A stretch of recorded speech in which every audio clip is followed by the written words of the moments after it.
Live from Innovation Park on the campus of Penn State University, this is PSN News. It's Tuesday, November 10th. Tonight we'll tell you all you need to know about the university exit plan with coronavirus testing, as well as 3 new bills UPUA passed. We also have more on Joe Biden becoming the 46th President of the United States, as well as your weather, entertainment, and sports. Stay tuned.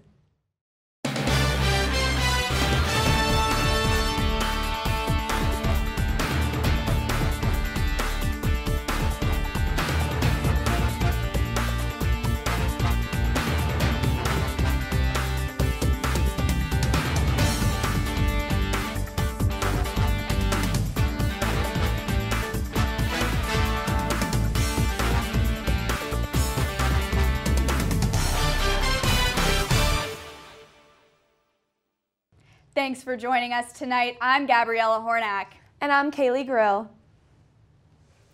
Penn State is suspending all university-affiliated international travel until further notice.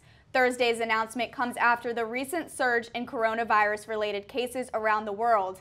Penn State is also strongly discouraging all personal travel as well.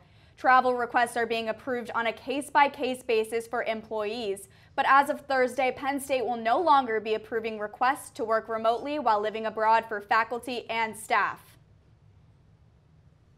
The university will be offering free coronavirus testing for students as part of their student departure plan. Testing will be available from November 12th to November 19th, which is prior to the shift of online classes on November 20th. These test results will come back 48 hours after the test. Students have the option to make appointments or take self-administered test kits by going to the Return Home event on Penn State Go app or by visiting Penn State's coronavirus information website. Downtown State College looks a little different this semester as businesses are adapting to new coronavirus guidelines. PSN News field reporter Brooke Stake had the opportunity to visit downtown local favorite Bagel Crust and talk to the owners about how they're handling these new restrictions. There are many downtown local State College businesses that are adapting to the coronavirus pandemic, but the Bagel Crust is adapting to these changes in a positive manner. I'm here with Marty and Anita, 2 Penn State students who just ate here at the Bagel Crust. How do you guys feel downtown State College is doing good trying to keep their local businesses open with safe protocols? I feel like some restaurants are doing a pretty good job with the mask enforcement, which is very important to keep everyone safe in the restaurant. I believe that some restaurants don't really take that seriously, and I think they should, of course, because we want to keep our community safe, we want to keep business open. So I just think enforcing the mask policy is key here to keep everyone safe. For most of the businesses, we're doing an excellent job. Thank you so much for keeping everyone safe and your business open. For us to enjoy the food and hang out and all that. But yeah, and the ones that are a little lacking of that, please just enforce it to keep everyone safe. I think they're working together, students are helping the business and they're also helping out students having a good time here. When the spring came, we were expecting just a short break. We are here because of the students, and when they don't show up, it's completely lost. It's completely out. It's like a ghost town. I'm here for the students, for college. And when they're gone, they don't come back, no business at all. We heard the governor saying that it's gonna be like a mask on. We were about to close because anyway, we didn't have any business. At the beginning it was very scary because they didn't know how to handle it. But after then, just the mask and try to keep everybody with the mask on and distance and sanitizing, we did better. While there are a lot of changes to the downtown businesses here in State College, students and employees of the Bagel Crust are keeping a happy, positive mind and attitude during the ongoing pandemic. Reporting for PSN News, I'm Brooke Stake. 3 bills, 4 revolutions, and a fraught confirmation process are now in place following Wednesday's meeting hosted by the University Park Undergraduate Association. The first bill passed authorizes funding for the upcoming annual What to Fix Day. The second bill provides funding for a screening held in partnership with Art with an Impact, Movies for Mental Health. And the final bill is being used to establish Test Prep Week, where discounted preparation materials for tests like the LSAT and MCAT will be distributed to students. UPUA also passed 2 resolutions to support Indigenous Penn State students. Finally, representatives passed a resolution in support of the university's mental health resources to help students cope with the recent election. Penn State Student Affairs and the Borough of State College are telling students to stay away from Sigma Alpha Mu. The former fraternity is located on 329 East Prospect Avenue. The fraternity was suspended back in April of 2017, but the men who now reside in the privately owned home still represent themselves as one. The university has suspended 2 students living at this property, and the borough is considering taking legal action. The State College Police Department visited this location over 10 times this semester alone. The residence is associated with misconduct and violations regarding hazing, sexual assault, alcohol, and partying. On Friday, Penn State's Donald P. Belisario College of Communications held Comm Careers in the Capitol virtually. The event allowed students to connect with recruiters specifically in the Washington, D.C. area. PSN News field reporter Chandler Weber has the story. On Friday, October 6th, the Comm Careers in the Capitol event took place on Zoom. I got the chance to speak with Julie Miller about this event. This is going to be our 3rd annual Comm Careers in the Capitol event. Basically, the idea is we are targeting companies in the greater Washington, D.C., Maryland, and Virginia areas that are across all of our majors.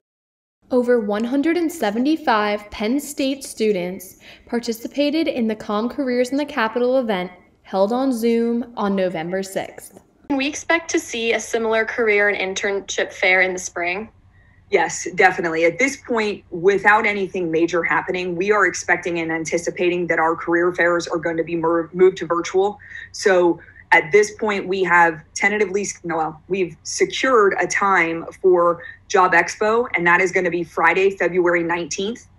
That is going to be the virtual event for jobexpo.com that would normally be taking place at the Hub. There will be another virtual internship and career fair in March as well. Keep an eye out for further information if interested. What can we expect the Comm Careers in the Capitol to be like since it's virtual this year? Yeah, that's a good question, and it's a question we field from students. In a normal career and internship fair or event, basically students will be dressed professionally, they'll have copies of their resume, and they'll walk from table to table or booth to booth.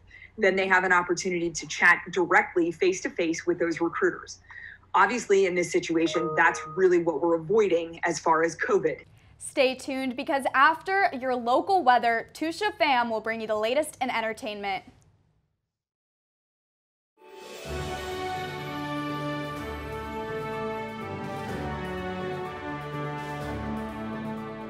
From the students of Penn State Meteorology, here is your Penn State Campus Weather Service forecast.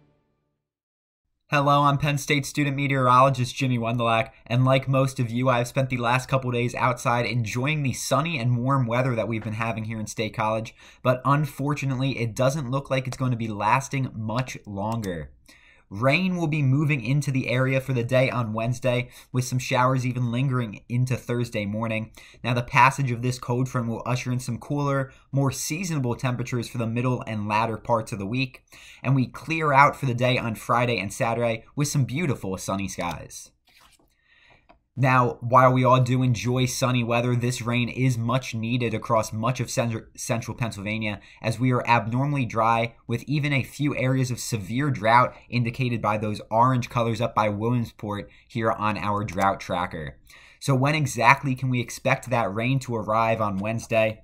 Well, it looks like going to around noontime on Wednesday, the entire western half of the state will be seeing some precipitation, slowly moving eastwards through the afternoon and evening, leaving us with just a few showers around for Thursday morning.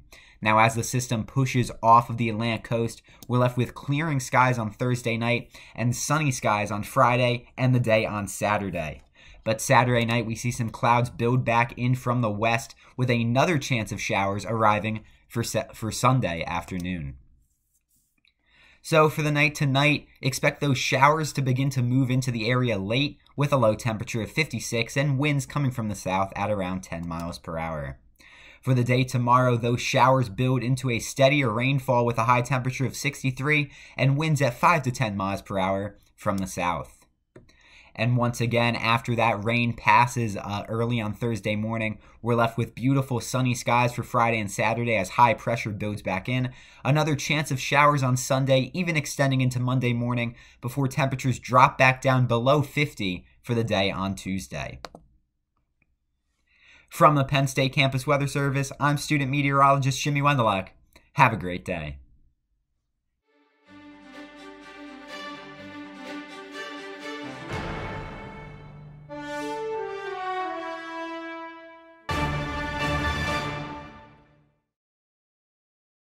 Welcome back to PSN News. I'm Tusha Pham with your entertainment update.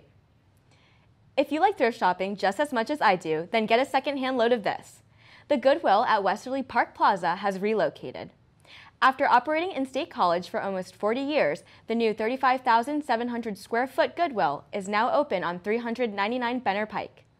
Due to ongoing coronavirus protocols, the dressing rooms are not available to shoppers yet. However, the new location is bigger with more space and options. According to a post on the Goodwill Industries of North Central Pennsylvania Facebook page, the Benner Pike location reopened on Saturday, October 17th. Penn State Spa held a virtual Q&A with critically acclaimed actor, director, and producer Justin Baldoni. Baldoni is known for his work in Jane the Virgin and his latest directed film, Clouds. He spoke with Penn State students about his career and his charity work. PSN News field reporter Jackie Clare has the story. Hi, I'm Jackie Clare reporting for Penn State Network News. Today I'll be talking about the recent Q&A session with Justin Baldoni. This past Tuesday, the Student Programming Association brought in actor, director, and activist Justin Baldoni to talk about his role as Raphael in Jane the Virgin, his new movie Clouds out on Disney+, as well as important issues such as mental health, masculinity, and relationship advice. Right now, I'm standing in front of the Hub Robeson Center, where the event would have taken place had it been in person. Unfortunately, due to the ongoing COVID-19 pandemic, the event was held virtually this past Tuesday. Spa lectures are normally held in Alumni Hall. This year, they are all taking place virtually. Regardless of the venue, many students still showed up, including Caitlin Allen, Riley Adams, and Isabella Granada, all of whom I got a chance to chat with about why they attended the lecture and what they took away from it. I think the number one thing I took away is that you really have to evaluate the decisions that you're making each day and how they serve both yourself and others. I love that he talked about mental health and like healthy relationships, because men don't talk about that stuff often, let alone super muscular famous men. Favorite show is Jane the Virgin. I love it with all my heart. I'm Latina, so the show really speaks to me. And of course, like as soon as I started watching the show, I fell in love with Justin Baldoni. Now I love the actor even more because I didn't know much about him. Like I followed his Instagram, but that was like about it. And I'm like, oh, his wife's really cool, but like that's all I knew. And then his speech, I was like, oh my gosh, this dude is amazing. This is crazy. The event was very eye-opening and inspiring. I highly recommend going on SPA's social media to find out more about future events like this one. For Penn State Network News, I'm Jackie Clare. A new addition in State College will leave you hungry for more art. Located at 3 Dots downtown, a new Art-to-Go machine sits at the corner of Beaver Avenue and Pew Street. The vending machine dispenses tiny works of art by local artists. State College residents' friends and business partners Julie Verdon and Kiernan Holland came up with the idea after seeing a similar vending machine in New York City. The pair purchased a vintage cigarette machine from eBay in April and fixed it up over the summer. Verdon and Holland's goal is to help promote local struggling artists during the pandemic. The upcycled Art-to-Go machine dispenses miniature art pieces such as paintings, sculptures, or jewelry for $15. The machine takes credit cards along with contactless payment like Apple Pay and Google Pay. Penn State's SPA also held an event with comedian Eric Andre. The founder of the Eric Andre Show spoke to students about his career and his personal life. PSN News field reporter Micaiah Binion has the story. Hi, this is Micaiah Binion reporting for PSN News. Today we are outside of the Eisenhower Auditorium where Penn State's Student Programming Association has held past events. but now they have found a cool and interactive way to bring the same experience to you online. This past Thursday, November 5th, they had a Q&A with famous comedian Eric Andre. Eric Andre has his own series on Adult Swim called The Eric Andre Show, which is a parody of public access talk shows. During the Q&A, one question asked was how does he come up with his skits for the show, and he said the process was pretty simple. Him and his team of writers sit around and try to make each other laugh all day, and the funniest skits make it on air. He has also worked on the ABC comedy series Don't Trust the Bee and Apartment 23, guest starred on Two Broke Girls, and many other shows. On June 23, 2020, his first stand-up series will be releasing on Netflix. I also got the chance to interview Paulina Rodriguez, Special Events Chair for SPA, about the event and the organization. So I plan and execute with my committee novelty events and comedy acts. We usually bring like 1 or 2 comedy acts. This year we had David Dobrik and of course Eric Andre. And SPA in general, we have like different committees that students can join at any time. We have the most known is concerts that, we bring concerts, and now we're doing that virtually. We also have noontime where we have like the live performances. At noon every Friday, we have adventures that's more educational. We have membership that members plan socials for us. And we also have marketing. So that's all of the committees we have, and really we just plan events that to really engage Penn State students throughout the year. If you would like to know more about any upcoming events or how you can attend them, you can follow their Instagram handle at PSUSPA. Again, reporting for PSN News, Makaya Binion. Unfortunately, we saw another iconic figure pass on Sunday. On the morning of November 8th, Canadian-American television personality and game show host Alex Trebek died at age 80 after a long battle with stage 4 pancreatic cancer. He revealed his diagnosis in a video last year on March 6th. Trebek was a host of the classic Jeopardy game show for a record-setting 36 years, hosting over 8,200 episodes in his career. A statement shared on the show's Twitter account announced that Trebek passed away peacefully at his home surrounded by family and friends. The longtime host spent his final moments watching the horizon with his beloved wife, Jean. Episodes hosted by Trebek are set to air through Christmas. According to Sony Pictures, quote, "The show is not announcing plans for a new host at this time," end quote. Loved and cherished by many, Alex Trebek's legacy will live on. That was your entertainment update. Stay tuned because after the break, Kelly Warner will bring you the latest from the world of sports. Welcome back to PSN News. I'm Kelly Warner with your sports update. Penn State Hockey released Phase 1 of its 2020-2021 season via Twitter last Thursday. Phase 1 includes 8 games prior to the start of the new year. It starts off November 19th with the Nittany Lions at Minnesota for a 2-game series. Then on November 23rd and 24th, they take on Wisconsin in Madison. Michigan will come to Pagula to take on Penn State in the team's home opener on December 2nd and 3rd. Lastly, the Arizona State Sun Devils will come to Happy Valley on December 11th and 13th. The Big Ten announced teams will play 24 conference games this season, and each school will play 4 games against Arizona State, with the season concluding March 18th through the 20th. More information about Penn State basketball's upcoming season is slowly but surely coming out. On top of the previously announced game at Virginia Tech, Penn State will now host VCU, as reported by CBS Sports' John Rothstein. This game will be a first of a home series between the two schools, with the second game of the series being played at VCU in the 2021-2022 season. Chase Elliott is the winner of the 2020 NASCAR Cup Series Championship with a first-place finish at Phoenix Raceway. Elliott becomes the 3rd youngest champion in NASCAR history at age 24 and only 2nd to win it the same year he was voted most popular driver, the first being his father, Bill Elliott, in 1988. The Elliots are also the 3rd father-son duo to win the championship after Lee and Richard Petty and Ned and Dale Jarrett. That was your sports update. This week, PSN News interview anchor Zach Gershman will give you an exclusive interview with Joe Scardino, the president of the Penn State Sports Business Conference. Take a look. Hello, everybody, and welcome back to PSN News. I'm your host, Zach Gershman, and with me today is the president of the Penn State Sports Business Conference, Joe Scardino. Joe, welcome to PSN News. Thank you. Thank you, Zach. Really, really excited for this year and really excited for this call right now. And let's do it. So The Penn State Sports Business Conference a couple weeks ago announced that the conference is going to be going virtual this year. It's going to be the first time that the conference itself is going virtual. What are some of the benefits of the conference going virtual this year?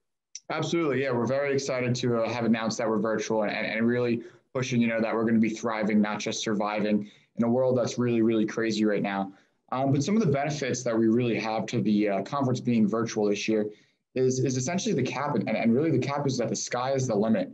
And what I mean by that is, in the past, we've been capped because it's an in-person event, so we can't fit as many students, we can't fit as many professionals. But really, with a virtual world, we can have as many people as possible on the call and really expand our reach. And then also the sky's the limit in terms of professionals too. It's definitely tough to get professionals out to State College when, the airport is a little bit subpar and really they're going to be driving from Philadelphia or from New York. Which is about, a 4-hour drive. But now, any CEO can hop on for their lunch break and they can be on the call and really influence the students at Penn State. So the sky really is the limit and we're excited for that. And we're looking forward to it. You talked a little bit about the challenges of going through this during a pandemic.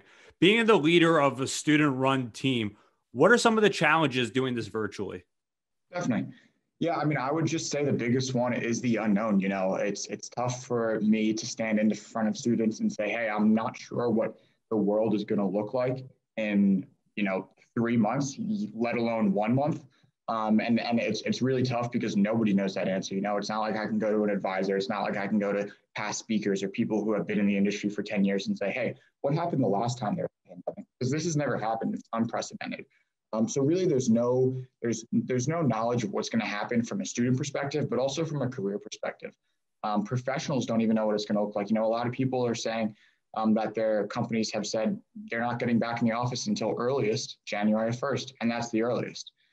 So it's definitely a lot of unknown about whether there's going to be even jobs to offer, about whether there's going to be speakers and everything like that. But really, we just have to keep trucking along and be confident and find the ones that are there. And then in addition, I would just say the day-to-day, it's a really unique organization because we essentially plan year-round for normally a 2-day event. So it's really like a Super Bowl where, we're planning 180 days before. So the day-to-day is just very tricky to do it virtually. And it really takes a good group of people who are staying organized. And so far, we've done a really stellar job at it. And I'm really proud of the team. Another thing, though, is you've been with the conference since the very beginning. This is year 4 of the conference. What are some of the differences you've seen in the beginning years and now? Absolutely. Yeah, that's a great question. I've definitely been fortunate enough to really see the conference grow from the seed that it was to what it really is today. I arrived at Penn State the very first year that it was on campus, and I've been a part of it all 4 years of its existence. But looking back at it, we started off as this tiny little conference that wanted to really make some noise and really mix up the sports business industry as well in the industry, but also on campus. And this year, we're really focused on being a brand rather than an event. We're focusing on social media. We're focusing on content, because I'm a marketing guy. I'm a marketing major. Content is key. I really believe that. And really just looking to get better every single year. Every single year, last year was year 3, year 3, year 3. This year it's year 4, year 4, year 4. And just because we're in a pandemic, it doesn't really change anything. We're always trying to raise the bar and we're always trying to set new expectations and fulfill them. So finally, where can they find the Penn State Sports Business Conference out? Where could they find the Penn State Sports Business Conference? We know that there's going to be a lot of stuff being unveiled in the coming weeks. Where could they find you guys at? Definitely. So just search Penn State Sports Business Conference on anything that you want to check us out. We just launched our website. It's absolutely stellar. Absolutely shout out to our content team and our graphics team. They absolutely killed it. Also on Twitter, we're always posting on that, as well as Instagram. Just search Penn State Sports Business Conference. We just did a giveaway, actually, over $100 in value with Orange Theory. So really look out because we're going to be posting content all throughout the year and it's going to be really beneficial. And I think everyone's going to really enjoy it. Amazing. Joe, thank you for coming on PSN News. I had a great time. Hope you did as well. For everybody else, we'll see you guys next time on PSN News. Appreciate it. Thank you. Former Vice President Joe Biden will be the 46th President of the United States. The surge in mail-in ballots slowed down the ballot counting process for many swing states, It was Pennsylvania's 20 electoral votes that put Biden over the 270 vote threshold to win the Electoral College. In his Saturday night victory speech, Biden was optimistic in his hopes to overcome a deadly pandemic, economic decline, and political polarization. The president-elect went on to say, quote, "Let this grim era of demonization in America begin to end here and now," end quote. Since Election Day, the Trump campaign is planning a series of lawsuits involving voter fraud and illegitimacy. This week, judges in Nevada, Georgia, Pennsylvania, and Michigan have rejected efforts to halt the counting process. However, one Pennsylvania state judge agrees to give the campaign's observers closer access to election workers. U.S. Supreme Court Justice Samuel Alito ordered Pennsylvania officials to separate late-arriving mail-in ballots on Friday in case the High Court decided to weigh their validity. After Maine's Republican Senator Susan Collins won re-election, the Democrats' path to a majority in the Senate is appearing increasingly unlikely. On Friday, Democrats picked up 2 seats previously occupied by Republicans in Colorado and Arizona, but were matched as Republicans picked up a seat in Alabama. While the balance of the next Senate so far is currently 48 to 48, there are still 2 races yet to be called. A spike in coronavirus cases in the United States continues as Johns Hopkins University reports over 126,000 new cases on Saturday. According to a CNN analyst, this was the 4th day last week that new cases totaled more than 100,000, and the 3rd day in a row that new cases topped more than 120,000. Hospitalizations and deaths related to COVID-19 have also increased. On Sunday morning, the global number of cases topped 50 million, with the United States, India, Brazil, and Russia making up more than half of the reported cases. Experts are encouraging measures to stop the spread as numbers may continue to climb in coming weeks. And that's all for tonight on PSN News.